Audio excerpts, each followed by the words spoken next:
Course in Miracles, Preface. This preface was written in 1977 in response to many requests for a brief introduction to A Course in Miracles. The first two parts, how it came to be, what it is, Helen Schuckman wrote herself. The final part, what it says, was written by the process of interdictation described in the preface. How it came. A Course in Miracles began with the sudden decision of two people to join in a common goal. Their names are Helen Schuckman and William Thetford, professors of medical psychology at Columbia University's College of Physicians and Surgeons in New York City. It does not matter who they were, except that the story shows that with God all things are possible.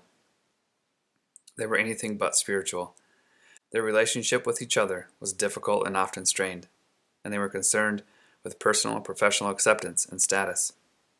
In general, they had considerable investment in the values of the world. Their lives were hardly in accord with anything that the Course advocates. Helen, the one who received the material, describes herself. Psychologist, educator, conservative in theory, and atheist in belief. I was working in a prestigious and highly academic setting. And then, something happened that triggered a chain of events I could never have predicted. The head of my department unexpectedly announced that he was tired of the angry and aggressive feelings our attitudes reflected, and concluded that there must be another way. As if on cue, I agreed to help him find it. Apparently, this course is the other way. Although their intention was serious, they had great difficulty in starting out on their joint venture.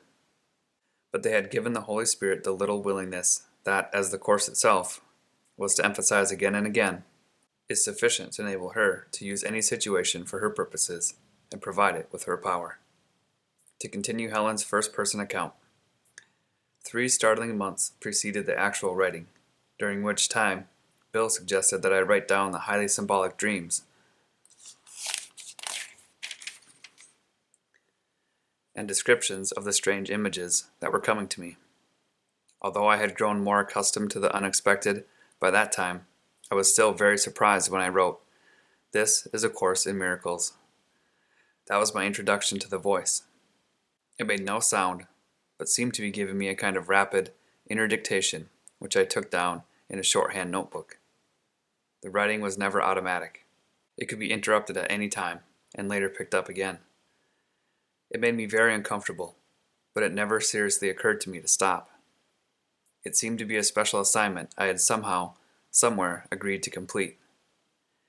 It represented a truly collaborative venture between Bill and myself, and much of its significance, I am sure, lies in that. I would take down what the voice said and read it to him the next day, and he typed it for my dictation. I expect he had his special assignment too. Without his encouragement and support, I would never have been able to fulfill mine. The whole process took about 7 years. The text came first, then the workbook for students, and finally, the manual for teachers. Only a few minor changes have been made.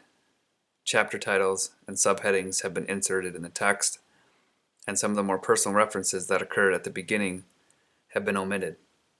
Otherwise, the material is substantially unchanged.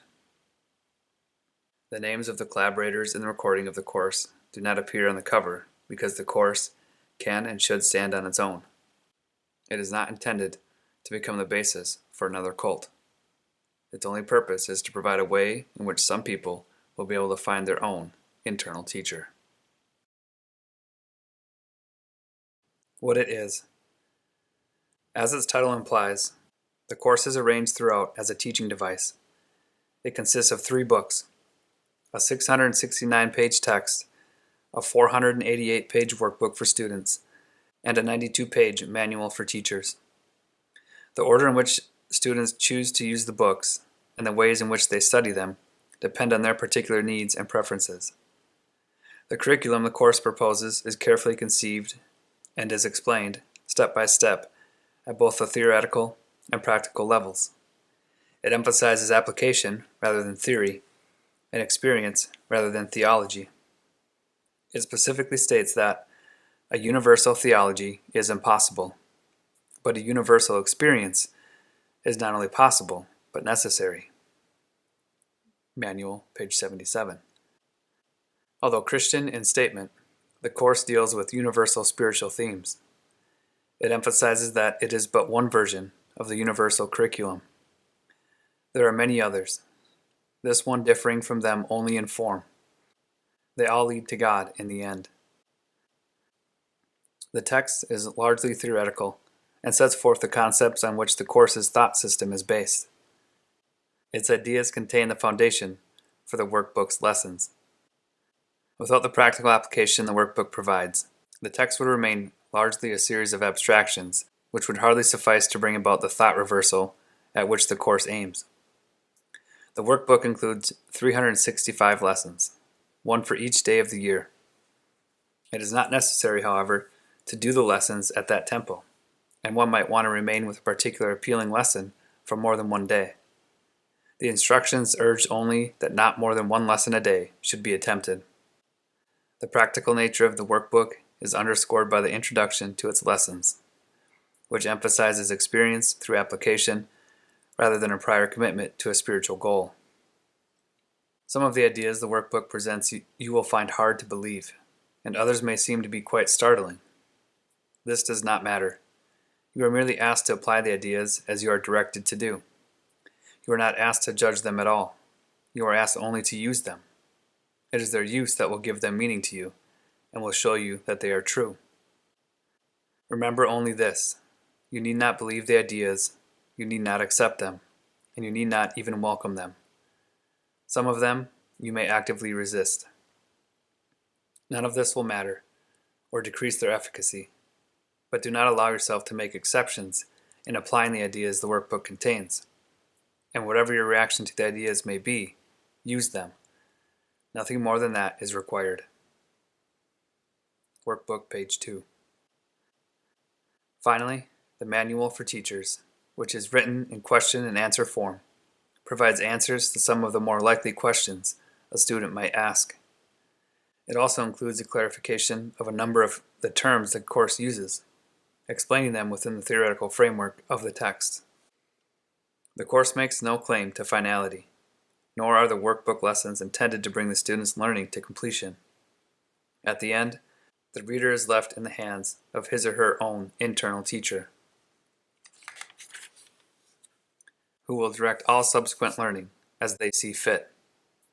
While the course is comprehensive in scope, truth cannot be limited to any finite form, as is clearly recognized in the statement at the end of the workbook. This course is a beginning, not an end. No more specific lessons are assigned, for there is no more need of them. Henceforth, hear but the voice for God. She will direct your efforts, telling you exactly what to do, how to direct your mind, and when to come to her in silence, asking for her sure direction and her certain word.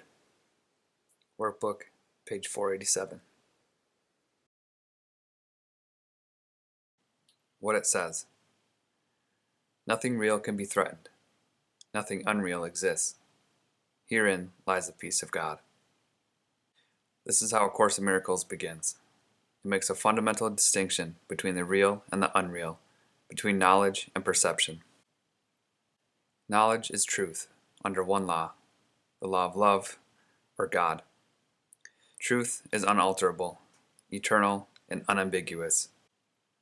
It can be unrecognized, but it cannot be changed. It applies to everything that God created, and only what she created is real. It is beyond learning because it is beyond time and process. It has no opposite, no beginning, and no end. It merely is. The world of perception, on the other hand, is a world of time, of change, of beginnings and endings.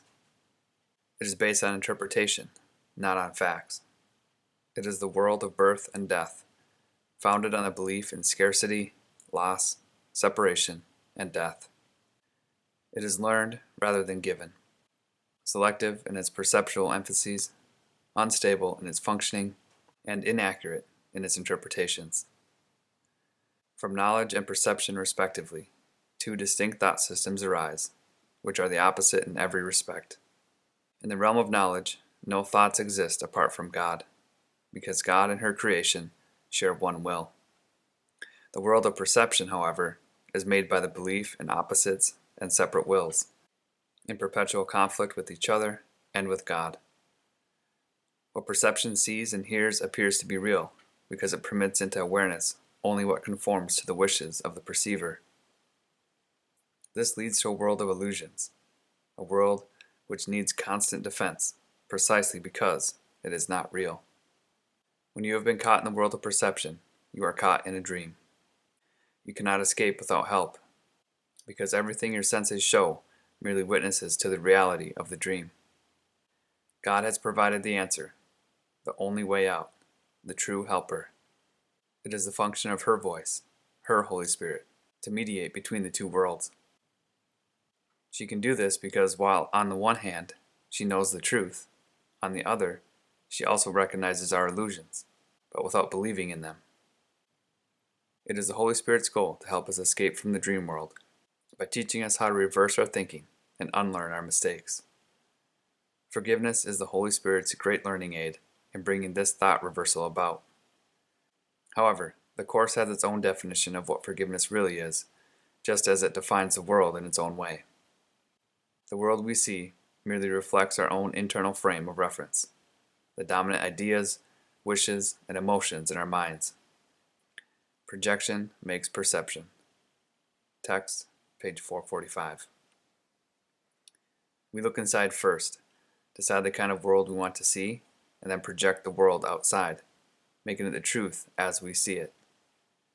We make it true by our interpretations of what it is we are seeing. If we are using perception to justify our own mistakes, our anger, our impulses to attack, our lack of love in whatever form it may take, we will see a world of evil, destruction, malice, envy, and despair. All of this we must learn to forgive, not because we are being good or charitable, but because what we are seeing is not true. We have distorted the world by our twisted defenses, and are therefore seeing what is not there. As we learn to recognize our perceptual errors, we also learn to look past them, or forgive. At the same time we are forgiving ourselves, looking past our distorted self-concepts to the self that God created in us and as us. Sin is defined as lack of love. Text, page 11. Since love is all there is, sin in the sight of the Holy Spirit is a mistake to be corrected, rather than an evil to be punished. Our sense of inadequacy, weakness, and incompletion comes from a strong investment in the scarcity principle that governs a whole world of illusions. From that point of view, we seek in others what we feel is wanting in ourselves. We love another in order to get something ourselves. That, in fact, is what passes for love in the dream world. There can be no greater mistake than that, for love is incapable of asking for anything.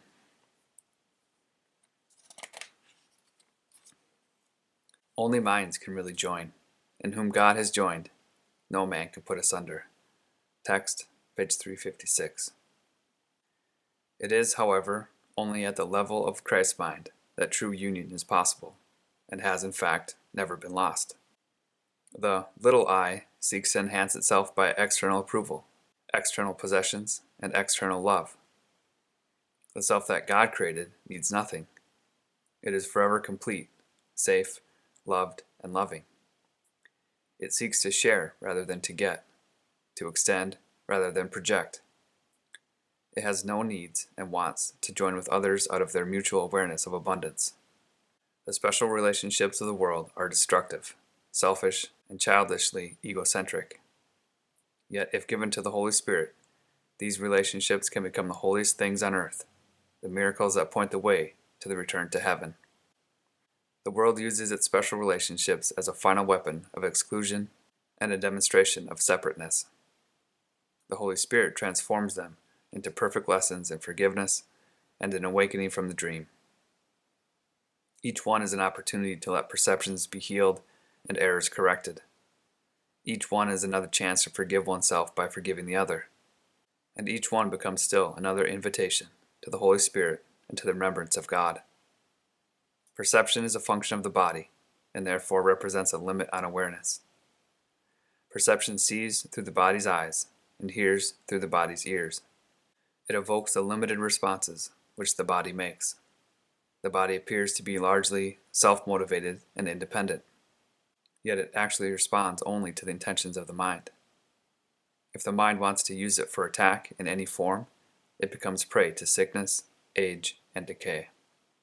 If the mind accepts the Holy Spirit's purpose for it instead, it becomes a useful way of communicating with others, invulnerable as long as it is needed, and to be gently laid by when its use is over. Of itself, it is neutral, as is everything in the world of perception. Whether it is used for the goals of the ego or the Holy Spirit depends entirely on what the mind wants. The opposite of seeing through the body's eyes is the vision of Christ, which reflects strength rather than weakness, unity rather than separation, and love rather than fear. The opposite of hearing through the body's ears is communication through the voice of God, the Holy Spirit, which abides in each of us. Her voice seems distant and difficult to hear because the ego, which speaks for the little, separated self, seems to be much louder. This is actually reversed. The Holy Spirit speaks with unmistakable clarity and overwhelming appeal. No one who does not choose to identify with the body can possibly be deaf to her messages of release and hope, nor could they fail to accept joyously the vision of Christ in glad exchange for their miserable picture of themselves. Christ's vision is the Holy Spirit's gift, God's alternative to the illusion of separation and to belief in the reality of sin, guilt, and death. It is the one correction for all errors of perception, the reconciliation of the seeming opposites on which this world is based. Its kindly light shows all things from another point of view, reflecting the thought system that arises from knowledge and making return to God not only possible, but inevitable. What was regarded as injustices done to one by someone else now becomes a call for help and for union. Sin, sickness, and attack are seen as misperceptions calling for remedy through gentleness and love. Defenses are laid down because where there is no attack, there is no need for them. Our siblings' needs become our own because they are taking the journey with us as we go to God. Without us, they would lose their way. Without them, we could never find our own. Forgiveness is unknown in heaven, where the need for it would be inconceivable. However, in this world, forgiveness is a necessary correction for all the mistakes that we have made. To offer forgiveness is the only way for us to have it, for it reflects the law of heaven that giving and receiving are the same. Heaven is a natural state of all the children of God, as she created them. Such is their reality forever. It has not changed because it has been forgotten. Forgiveness is the means by which we will remember. Through forgiveness, the thinking of the world is reversed. The forgiven world becomes the gate of heaven, because by its mercy, we can at last forgive ourselves. Holding no one prisoner to guilt, we become free. Acknowledging Christ in all our siblings, we recognize her presence in ourselves. Forgetting all our misperceptions, and with nothing from the past to hold us back, we can remember God. Beyond this, learning cannot go. When we are ready, God herself will take the final step in our return to her.